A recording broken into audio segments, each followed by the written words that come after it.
Hello, my name is Rachel Elder. If you've seen these videos before, you know that, but if you're new, welcome. Every month we try to do a breakdown of the blog posts that we put on our website at connectedcouplescounseling.com, and this month we are talking about discernment counseling. Discernment counseling is one of the types of therapy we provide in our practice. Everyone on our team provides discernment counseling, and it is for couples where there's a mixed agenda in where they want to go in their relationship. It's also known for couples who are on the brink of divorce. They are leaning towards that way, or maybe one person is, the other isn't, and they're not quite sure if that's what they want to do. And this is where discernment counseling comes in. Discernment counseling is a brief therapy. The idea is that we are doing no more than 5 sessions. We can do a few more if needed, but the goal is within 5 sessions, each partner has clarity on what path they want to pursue in their relationship. We are trained in the Bill Doherty approach of discernment counseling, and in that approach we look at 3 paths. Path 1 is keeping things exactly the way they are. No change, no shifts, sort of the ambivalence phase. We do try to deter you away from that path, as we don't believe being in ambivalence mode does you any goodness in the long-term frame. Path 2 is separation or divorce.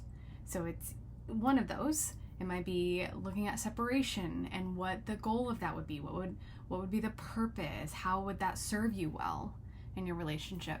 It also could be looking at divorce, ending the relationship.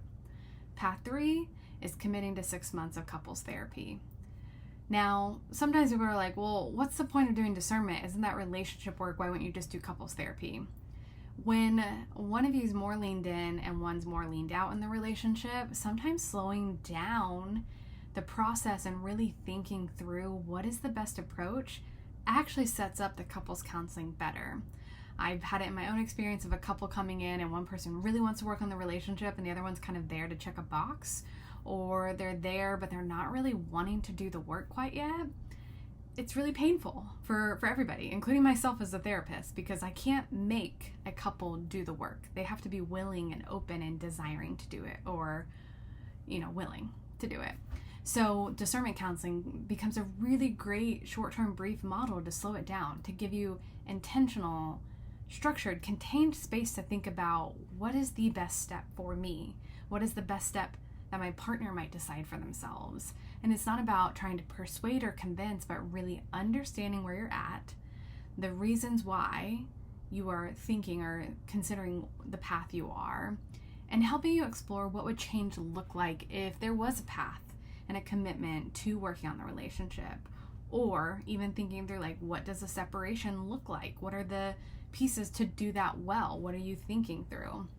And then in every session, we are bringing both partners back together to share where they're at in their processing, what path they might be leaning towards, or something that they're learning that they want their partner to understand that might help shape if they are able to do couples work. Discernment counseling is different, and there's a lot of other models of discernment as well. We do this very structured, brief therapy approach. There's other forms of kind of couples therapy that have a discernment lens that isn't this. And so maybe that's what you're looking for more, is a curated space together where you're discerning actively together and not independently within the relationship.